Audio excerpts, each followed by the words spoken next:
So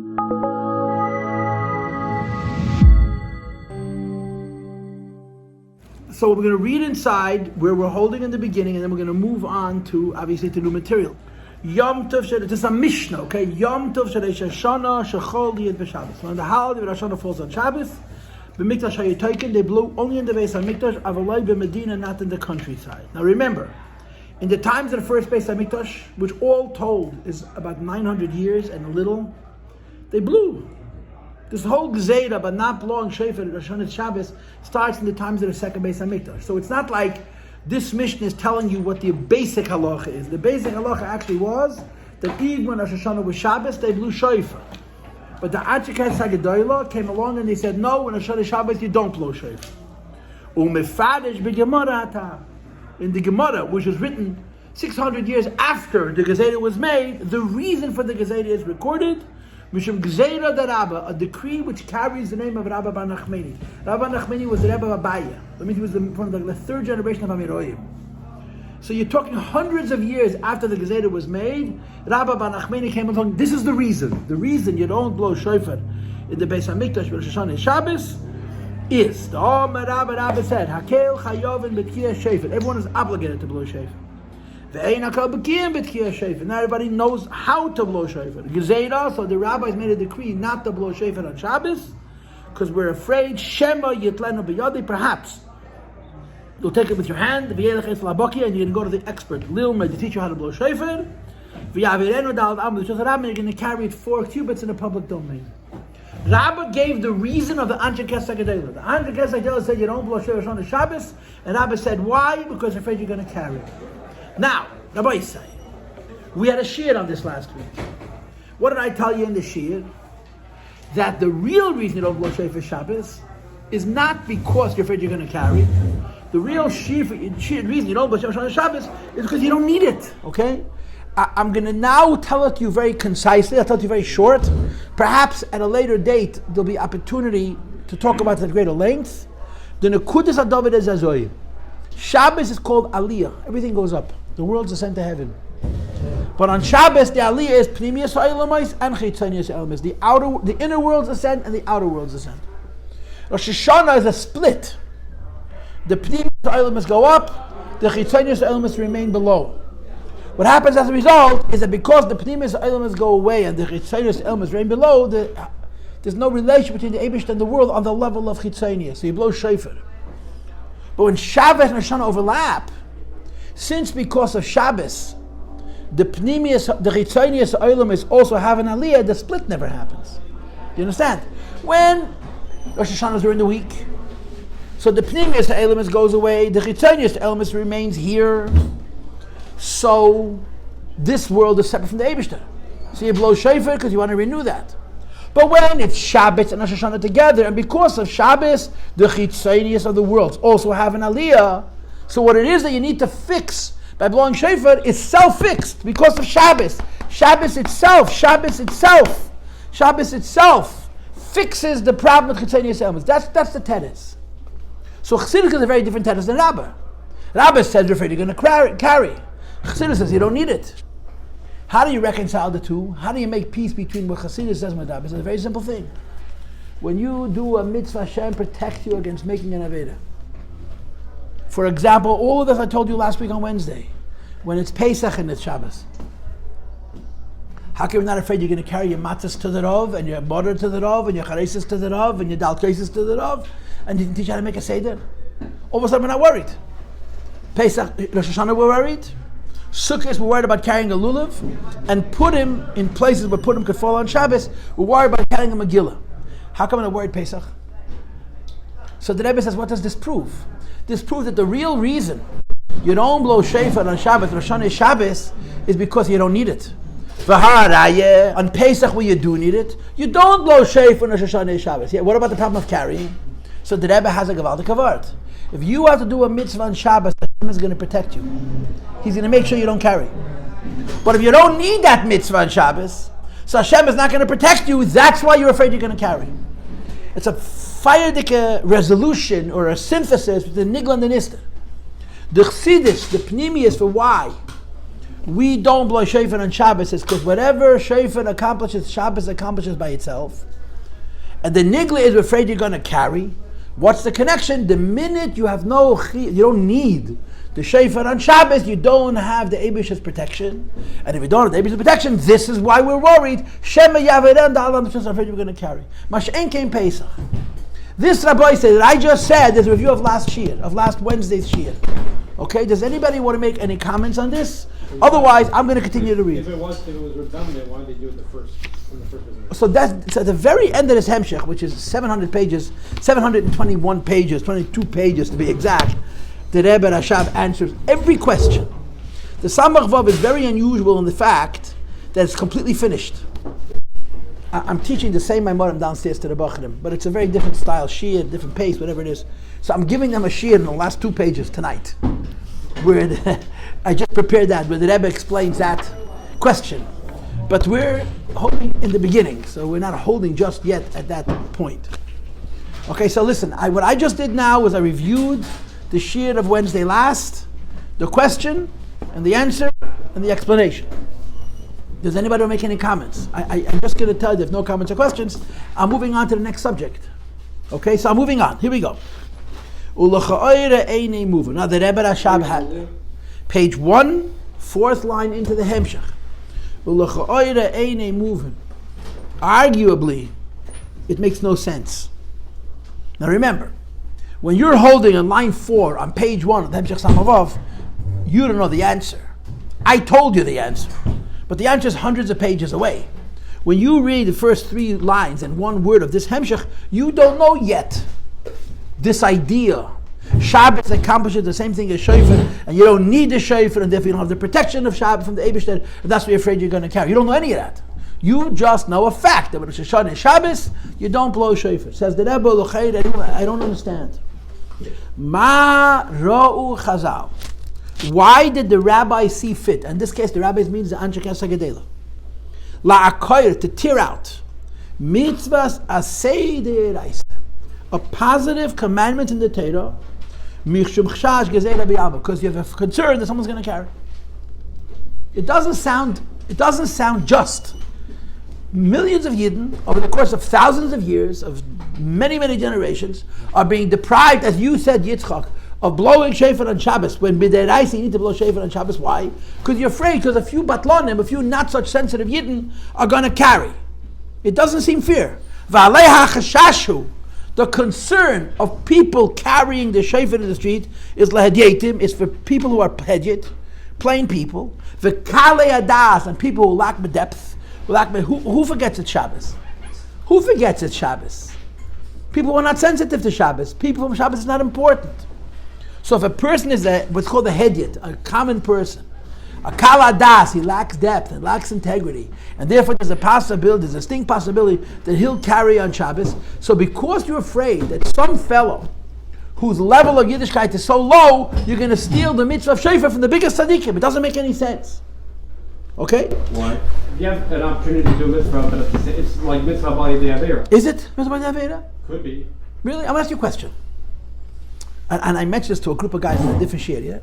You make a bris milah on Shabbos, right? Mm-hmm. You know how many possibilities there are people to carry because you make bris milah on Shabbos? So how come in a word over there? I don't know. What's the answer? Be from. Right. How come over here not? Wait, well, there's some people who are not so careful. But guess what? By bris milah, also people are not so careful. Mm-hmm. And by Pesach, says also people are so careful.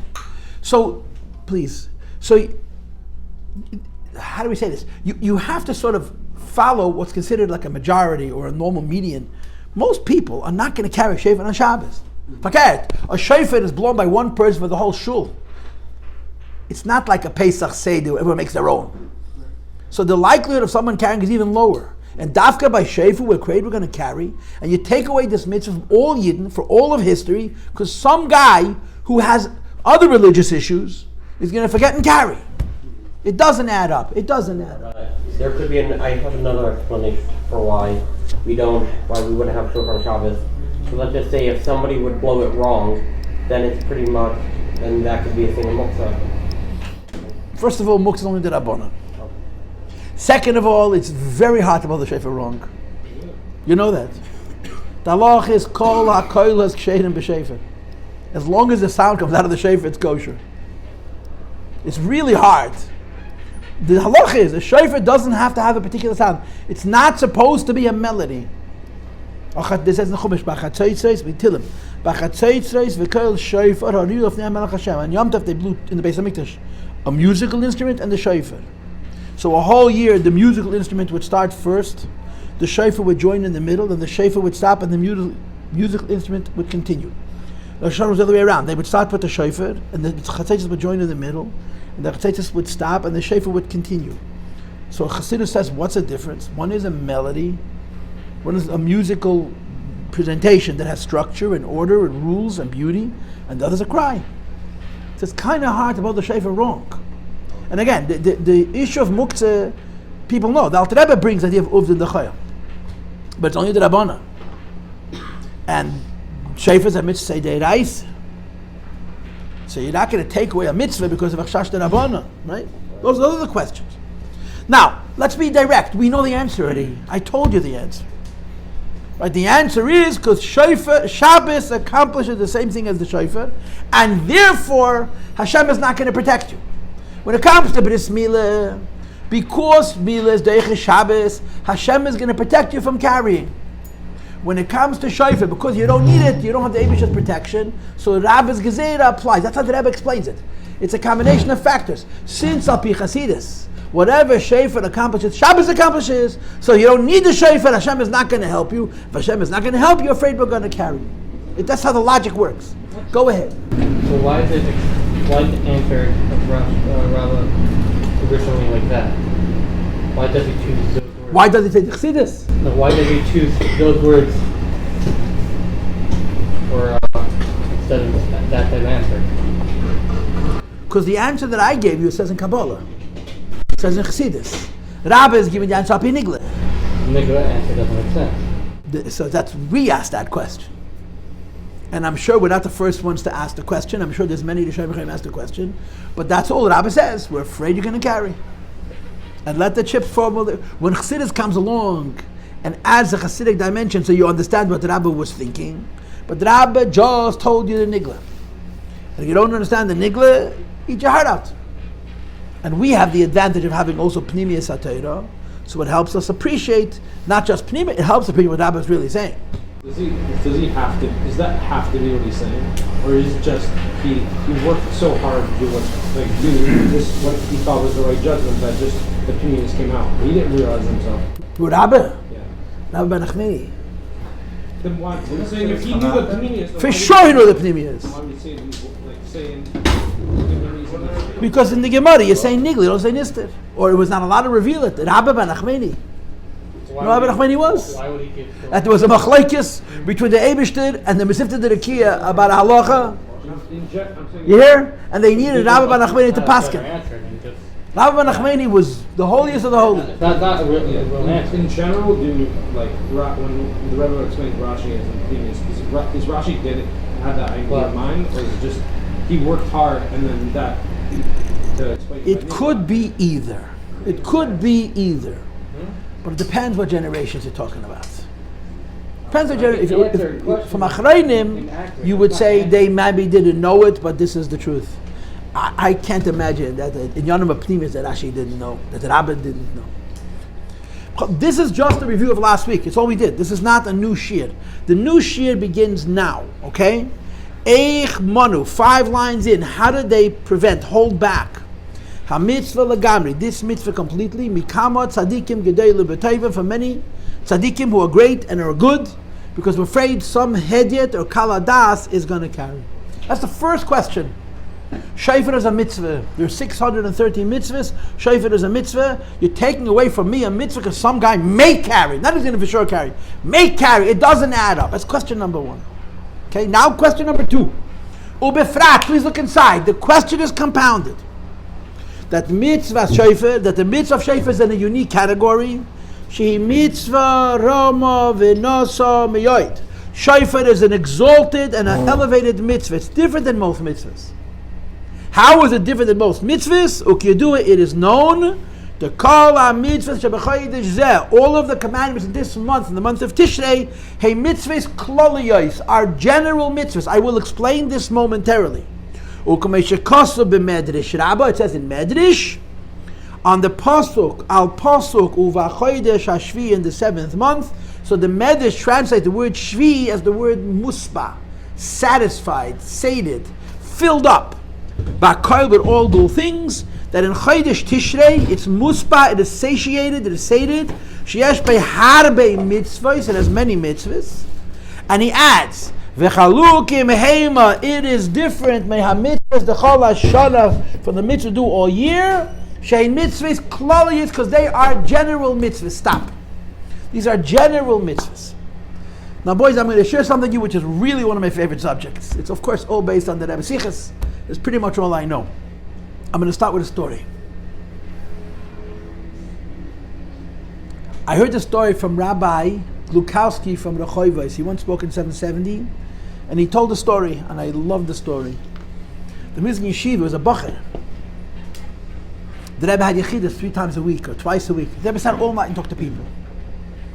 And the bacher used to hang around, and when people would walk out, they would approach them and try to get some of the nuggets, some of the things that Rebbe told them in Yechidus. A lot of these people were quite annoyed. They felt very invaded. The Bachrim would wait outside, Some people were happy to share. Some people shared reluctantly. Some people didn't share at all. Some people felt very cornered.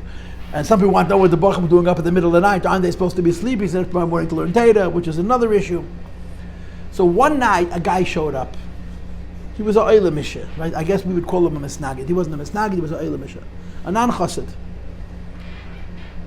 So the Bachrim see him, and they approach him, and they said to him, "What are you? You're not a Lubavitcher, you're not a Chassid. Why are you here?" He says, "I'm not coming to the Rebbe as a Chassid." He says, "I'm not coming to the Rebbe as a Chassid." So why are you coming to the Rebbe? He said, "I'm coming to the Rebbe as a Makubal, as a Kabbalist." And he said like this, "I have an illness in my brain." He didn't say what it was, but it was understood that it wasn't a headache. "I have an illness, a serious illness in my brain. And I know that in Kabbalah it's written that each mitzvah corresponds to a different organ, to a different limb, to a different part of the body. But I don't know Kabbalah. The Lubavitcher Rebbe does. So I am coming to the Lubavitcher Rebbe that he should tell me which mitzvah corresponds with the brain, and I'm going to be mahadid in that mitzvah. I'm going to do that mitzvah extra good, and it'll heal my brain." I want you to know that I am so impressed by this man. A person's ill. That's such a sensitivity. That's such a chassidus that had. He was a litvak, he was a misnagid, but that alone is beautiful. If the story ends here, it's a beautiful story. Anyway, he walks into the Rebbe, he walks out, and the Bachrim surround him. What did the Rebbe say? He said, "The Rebbe told me as follows." Let me follow him. The brain is an aver kloli. Look at the word klolos. How many times you have the word klolos in these couple of lines? Mitzvah shefer and mitzvahs klolius. Then the next line says again twice, mitzvahs klolius. The brain is a general organ. It's a general organ. And since the brain is a general organ, to heal it you need to have a general mitzvah, a mitzvah klolis. Notice that shefer is called the mitzvah klolis. You'll see in a moment why. So the Rebbe says, if you want to heal your brain, you have to take on a general mitzvah. And the Rebbe said to him, quote, "Be mahader in the mitzvah of hashgacha pratis." Be extra careful about which mitzvah hashgacha pratis. Where is it written? In Breishis, which passion chumash? There's no such mitzvah. Mitzvah, to see Hashem, pay attention to the Eibush in your life. That's what the Rebbe told. Now what's the pshat in this story? A man comes to the Rebbe and says, "Tell me which mitzvah." The Rebbe says, "Oh, this is not a regular limb. It's not a regular organ. It's an Eiver Kloli. It's a general organ. It's a general mitzvah." And now let me blow your mind with something that you know. I'm sure I talked about it last year because I can't get away from these subjects. There are Samach Eividim, right? There are 248 limbs. Are you aware of that, right? It says in Zayar, it says in Chazal, it's even brought in the Rambam, right? And we know which ones they are.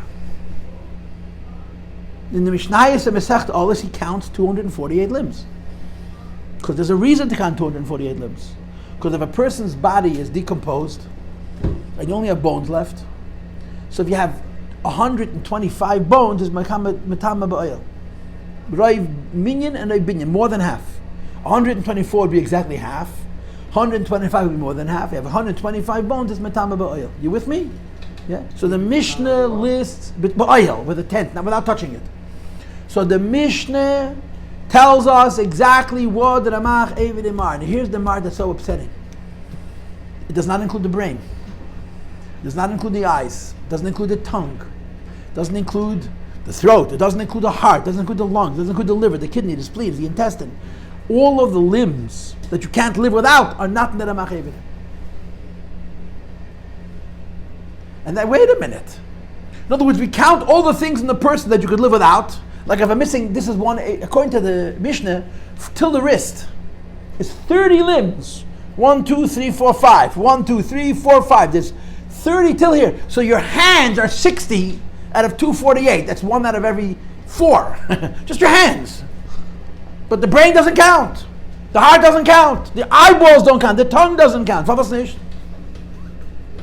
So now, just to give you a purpose of the perspective, you know where you have those organs? In the Sefer Yetzirah. On Shavuos we say Sefer Yetzirah, it's particular Shavuos.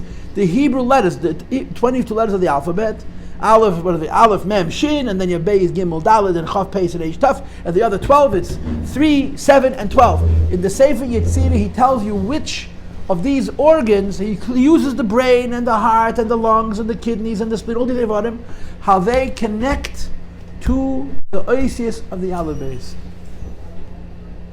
So here's the question.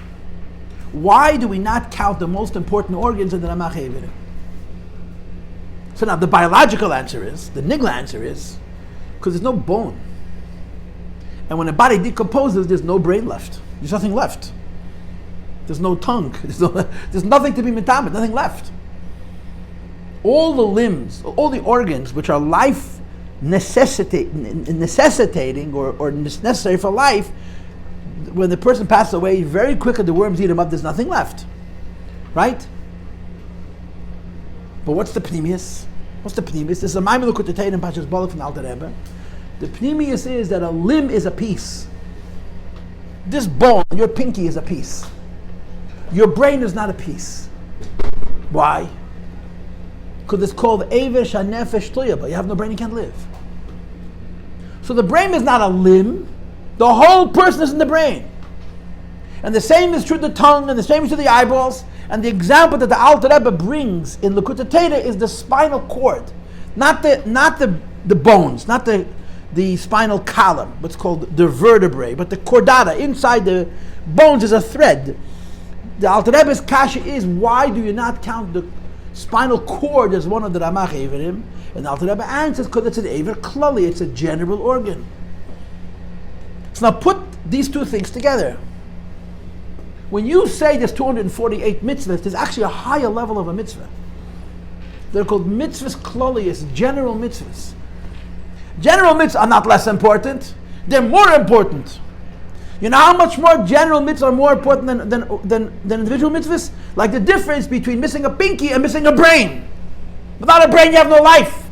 Without a pinky you have deficiencies, Rahman al-Litzan, but you can live. So there's a whole bunch of mitzvahs, we don't even know what they are, that are called mitzvahs kloliyos, general mitzvahs. General mitzvahs don't count because they're not pieces of the person, they're the entirety of the person. What's the best example of a general mitzvah? What's the best example of a general mitzvah? The best example of a general mitzvah is emunah. Do you know that emunah is not a mitzvah? The mitzvah is to know God intellectually. There's no mitzvah to believe in God. Why? Because if somebody tells you that you have to believe in God, you have to already believe in God to listen to Him, to do the mitzvah of believing in God. Emunah is not a mitzvah. I call it a super-mitzvah. And there's a whole bunch of them. Which ones they are, we're not sure. I'm sorry? Tzedakah is a mitzvah pratis. It's a mitzvah pratis. There may be other dimensions, but pratis, it's a mitzvah pratis.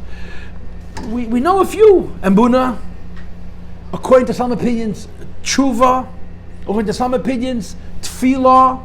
There's different levels of tefillah. There's a level of tefillah which is a mitzvah pratis, asking Hashem for your needs. There's a level of tefillah which is a mitzvah klolos, emotionally connecting to Hashem. And there's a whole bunch of them. I think one of the mitzvahs klolos is simcha. One of the mitzvahs, the negative mitzvahs klaus, no, that's a mitzvah pratis. A negative mitzvah klaus is, don't be angry, I don't know all of them. But there's a whole category of mitzvahs that they're not mitzvahs, not because they're not important, because they're so important. They're pieces of a body, they're the whole body. Isn't Shofar one of the 240? So wait. Now I got to tell you a story. I got 10 more minutes. There's a Jew who was a real litvak and a real lover of Chassidus and Chassidim. He didn't necessarily agree with all of us all the time. He was a Gaon Oilam, especially a friend of the Rebbe's from Berlin. His name was Rabbi Yosef Dov Halevi Soloveitchik. In the modern Orthodox world, they call him the Rav. He was like the Rebbe of the modern Orthodox. He was a Gaon Oilam. He was an unbelievable genius. He came to the Fabrengen, Yud Shvat, in 1980, and the Rebbe stood up like this. And the Rebbe didn't sit until he sat, and then the Rebbe sat down. He left, he was 2 years younger than the Rebbe, but he wasn't the Rebbe, so at 76 years old, he was an old man. In the middle of Fabrengen, he stood, the Rebbe got up like this, and waited till he walked out of the room. The Rebbe didn't do that for anyone. And he was a modern man, he was with a trim beard. The Rebbe knew him from Berlin. He was an Enikel from Chaim Soloveitchik, Chaim Brisker. He was a Gaon Oilam. He was quite modern, but he had an interesting appreciation for Chassidus for all kinds of reasons. He studied Chassidus. He used to, in YU and Elul, they learn Likutei Torah. He used to say that without Likutei Torah, Rosh Hashana has no meaning. The best Talmidim, the Talmidim Yeshiva University really are learned, who are God-fearing. They learn Likutei Torah and Elul, and they make fun of us that they understand it better than we do, and unfortunately they're right. They could be right. So Yoshabed he wrote classics for him. His Talmidim now writing up his Shiyurim, but he wrote himself classic works because he was a classic man, no doubt about it. He was a very individual person. He's a controversial figure, but okay. One of his Svarim, I never read any of his books, is called Ish HaHalach, the halachic man.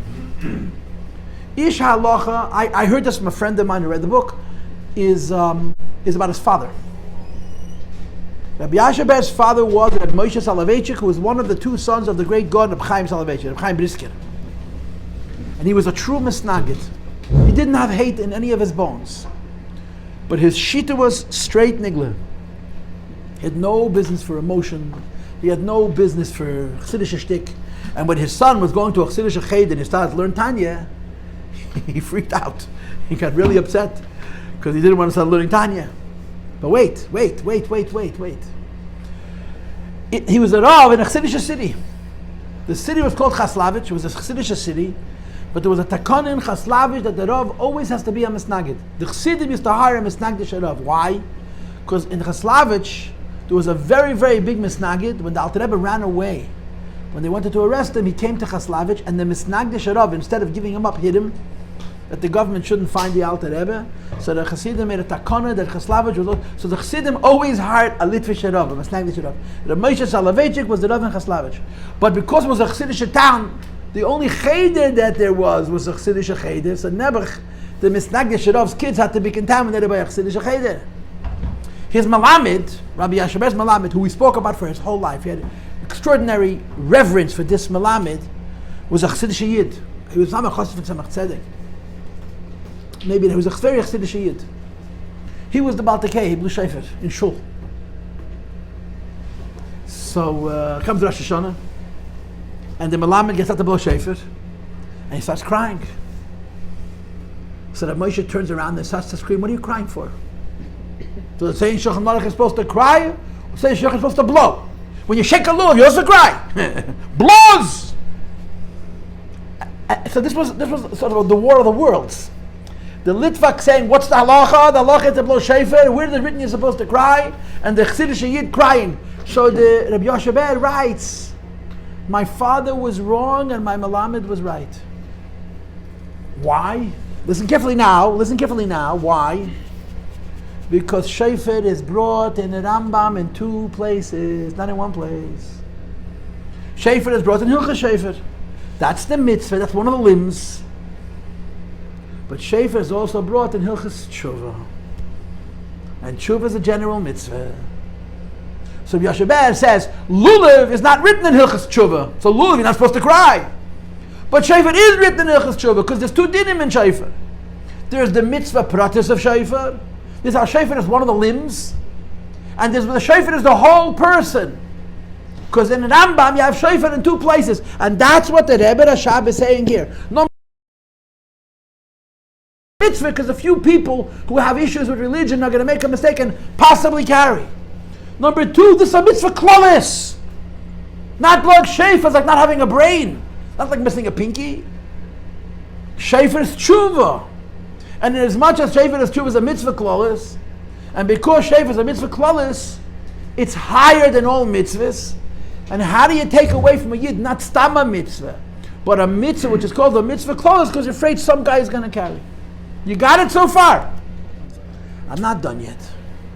According to what I just told you, in these few lines, 1, 2, 3, 4, 5 lines, the second 5 lines of the first paragraph, you have number 1, the shofar is a mitzvah, right? Eich monu ha-mitzvah legamra mikama getzlikim, that's number 1. Number 2, ubefrat mitzvah shofar, which is mitzvah rama v'nosa, which is called mitzvahs klolius, which goes till the second to the last line of that paragraph, the last word of befrat. So shofar has 2 things. Number 1, it's a mitzvah, and 2, it's a mitzvah klolius. But then there's a third thing.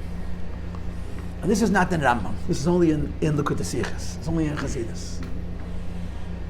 And the third thing is that all mitzvahs are limbs of the body. Some mitzvahs, some minyanim are called mitzvahs klolius. I want you to know that the Misnagdim used to laugh and argue. The Chassidim made a whole big deal out of davening. According to many opinions, davening is only the Rabbanon. See, it's only the Rabbanon, big deal. So they're mahad in davening. So Alter Rebbe wrote a number of letters. One of them is actually printed in Netanya. For someone to say that davening is only a Rabbanon, they have to be totally deaf, dumb, and blind. Why? Because davening may be technically a Rabbanon, but it's Avas Hashem, that's a Deiraisa. It's Yiras Hashem, that's a Deiraisa. It's Idiyas Hashem, that's a Deiraisa. It's Idiyas Achtas, that's a Deiraisa. In other words, maybe it's not one of the limbs, but it's all of the limbs together. It's the klal of all mitzvahs. So the Rebbe says, number 1, shofar is a mitzvah, and number 2, it's a mitzvah close, but this is a number 3.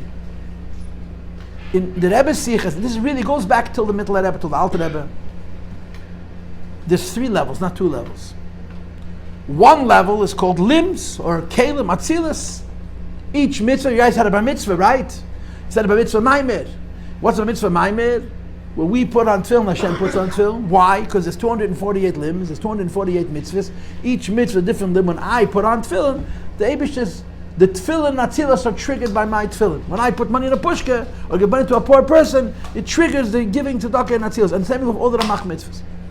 We just added another dimension, higher than atzilas. Tshuva. Higher than atzilas. Shofar is a mitzvah close. Higher than atzilas. It's a level where the connection between Yidden and Hashem is above limit. Yeah? But there's a third level. What's the third level? Anybody want to take a guess? The second level is Eirei Seif. That's the second level. The first level is Atzilus. You're going to have to think, not just guess. What does Atzmus mean? Listen carefully. Atzmus means the Madrege where Yid and Hashem don't have a relationship. The Madrege where Yid and Hashem are one. So the lowest level is Kelim, mitzvahs. The second level is Ein Seif, but it's a relationship with Hashem is just higher than limit. The third level is revealing how Yid and the Eibishter are one. The old question, if the Eibishter comes to you on Erev Rosh Hashana and says, listen here, Eliezer is one of your names, and Adon is the other one of your names, so it's Adon Eliezer, right? Am I meant to say yes or no? The truth. Oh, yes. Thank you, thank God. Look at me, you know how hard that is? How difficult that is? Adon Eliezer, yeah? Comes at Rosh Hashanah, the Eibishter quits and resigns. So we come to him, please come back. What is he, a kindergarten teacher? A guy can't decide where he wants to work? God told you he quit. So we come the next day and say, please change your mind. And it works every year, supposedly, presumably, allegedly. Why? What's the answer? Hashem can quit his relationship with us in as much as we're separate from him. But he can't quit his relationship with us as much as we're one with him, because he can't divorce himself. So Chassidus says Rosh Hashanah Tkiyas has a third dimension. Some mitzvahs have a second dimension, Klau. Very, very few mitzvahs have a third dimension. It's true in Rosh Hashanah. The Rebbe has a sikha in Rosh Hashanah, Sicha on Yom Kippur, and even a Sicha on Sukkot, that there's a dimension where when you serve Hashem, you blow shofar, you're just doing a mitzvah, you're just doing tshuva, you're revealing a level where Yidden and Hashem are one, and we're able to get him to be a king when he says, I don't want, because on that level, he never separated from us. And that's called Atzmus, as Yitzchak said. Which means shofar has 3 dimensions. One act happens on 3 levels. On the level of mitzvah, on the level of tshuva, which the Rebbe Rashab calls klal, and the level of etzem. And that's the last line. Ubefrat is another ubefrat, look inside.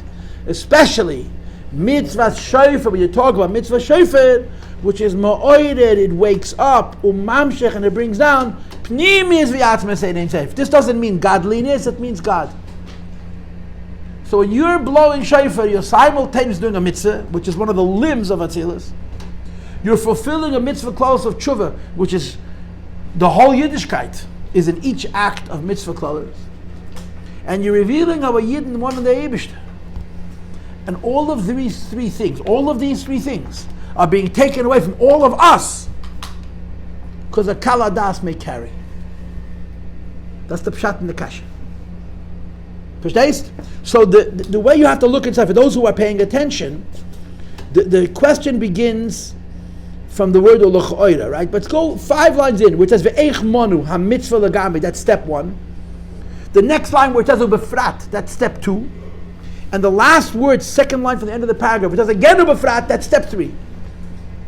So in shofar there's 3 inyanim. There's a mitzvah, it's a mitzvah klolis, and it's an inyan atzmi, and all of this is being taken away from us on Shabbos because some guy may carry. Questions or comments? How does Shabbos do that? How does Shabbos take the place of it? Yeah. So I said in the beginning, I mean, it's an arichas, and I'm going to give it in a much later shiur, but the Kitzur David is Azoy, and Rosh Hashana is Aliyah Salem. Mitzvah klolos, and etzem, atzmos. It's a specific mitzvah, it's one of the limbs. It's a mitzvah klolos. It's a mitzvah that encompasses the whole of Yiddishkeit, like the brain, that you can't live without. And then it's in Yinatzmi, it reveals a level where Yidden and Hashem are one. Go ahead, Yosef Yitzchak. Pardon me, I didn't hear. Who spoke? I hear voices. I did. Go ahead, don't be afraid. It's not asked why it's in the last meeting, because you said why shofar being that in Torah because it's Shuvah.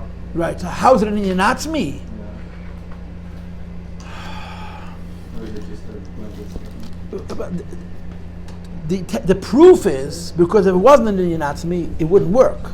The Eibishter resides. You can't make him change his mind. The only way you can get the Eibishter to do something that he doesn't want to do is if you reach inside yourself to that place where you're one with him. But I believe that if I had to answer your question, the answer would be the cry of the shofar. Shofar is a cry. So on one level, it's tshuva. Tshuva is also a very great thing.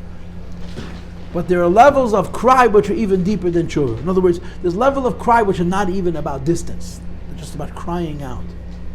And perhaps, I mean, your question is legitimate. Perhaps that's the avoida basis for how you're expressing the place in yourself with your one with him. There's a very beautiful story in a book called Yom Yom Chelik Sheni. The Rebbe, when he made that Yom Yom, collected hundreds and hundreds of sayings to the Frierdiker Rebbe.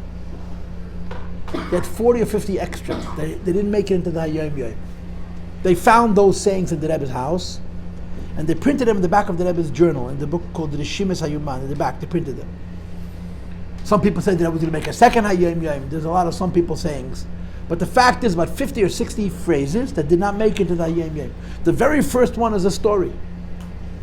The Rebbe Marash came out once Rosh Hashana, and he said that there's the Mashal of Hashem Tefatkiyas. The Mashal of Tefatkiyas is a son gets so lost from his father that he forgets the language. He doesn't speak his father's language. He's completely assimilated. And the father comes and he screams, "Father, Father," and the father recognizes his voice and he's makadev. So we blow shofar, we're crying out like the child who doesn't speak his father's language and Father. So the Rebbe Marash said that in the Mashal of the Baal Shem Tov Tkiyas, the important thing is not the Father, it's the cry. The ikir is nida Abba, the ikir is the gishrei. So it says in that little story, Yedim Rosh Hashana is given God Ashturim. The Chassidim heard that, and it was a different Rosh Hashana. They changed the whole avodah. So I'm giving you some thoughts. I don't know if I'm answering your question comprehensively, but I'm giving you food for thought. Yosef Yitzchak. What is Muspah? Satisfied, sated, ungepackt, filled up with all good things. Like the word v'chalta v'savoto v'rachta, filled. It's filled with all good things. It fills all the other mitzvahs. No. Tishrei is full. Oh, it's full. And then it spills over into the rest of the year. Yeah. Of course it's that I said. Then why can't we just say Suffolk Dereis L'Chomer? It says Suffolk, the guy might carry a shul. Your point is well taken. You're only supporting the question. No, I'm saying what's the question? Why are we not letting everybody, the whole Yidden, right? I think there's plenty of instances in halacha where we're not allowed to do something. Granted, it's not a mitzvah, but we're not allowed to do something because it's a suffix, right? It's Suffolk Dereis L'Chomer. Why can't we just answer it because Suffolk Dereis L'Chomer? Because it's a mitzvah, that's why. I'm saying Suffolk Dereis L'Chomer doesn't apply to mitzvah. And when you say Suffolk Deraisa, you're talking about Shabbos, not about Shofar. Well, yeah. The person may carry on Shabbos, Right. but it's a mitzvah. Well, why can't you just leave the shofar in shul? You could. There's a lot of solutions. Or an Arab, whatever. There's good, very good. We're only worried about a few people. Right. So now to answer you, the way that my modern describe it is, Rosh Hashanah's aliyah sa'ilamis. But only the pnimius goes up. That means Hashem loses interest in the world. He keeps making the world, but only chitzenius. So when the pnimius goes away and the chitzenius remains down here, the Eibish's relation with the world is very superficial. So you blow shofar to renew it. You follow Yitzchak? When Rosh Hashanah is Shabbos is always aliyah sa'ilamis. But on Shabbos, the aliyah sa'ilamis is the pnimius with the chitzenius. So when the two overlap, because of Shabbos, the aliyah of Rosh Hashanah includes the chitzenius sa'ilamis. There's no separation between pnimius. I ask you to stop. There's no separation between pnimius and chitzenius sa'ilamis. So what you need shofar for happens because of Shabbos alone. But doesn't that make every Rosh Hashanah that doesn't follow Shabbos pretty useless? Why? Because if it's just a continuous thing, it looks like We blow shofar to bring the pnimius back. That's why you blow shofar. So We blow why shofar. didn't Hashem just make it that Yom Kippur never falls out on Shabbos? Then it solves all our issues. Why did the Eibishter make it that way? Yeah. Because he wanted sometimes like this. He wants sometimes we should do it, sometimes he should do it. He wanted us to be here learning this. Absolutely, there's no doubt about that. What changed once Samech like you said? So these details are beyond the scope of this class. In the end of the Hamsech, the Rebbe says difference by Yisrishin, by Yesheni, different levels. He has he addresses every. It's very technical. It's very but he answers these little details, which are not such important parts of it. He answers them. But for us, this is enough. When you finish with all the answers, then you have new questions. it's applied anytime shofar is blown, right? On Shabbos, Anytime shofar is blown, meaning Rosh Hashanah Yom Kippur anytime. well, you only blow shofar Rosh Hashanah. You do the Kippur also, no? No, it's Not midaraisa. It's That's just the only time you blow shofar Yom Kippur midaraisa is on Yovel. We don't have Yovel, we did. so we're the same din. Yeah, same. Okay.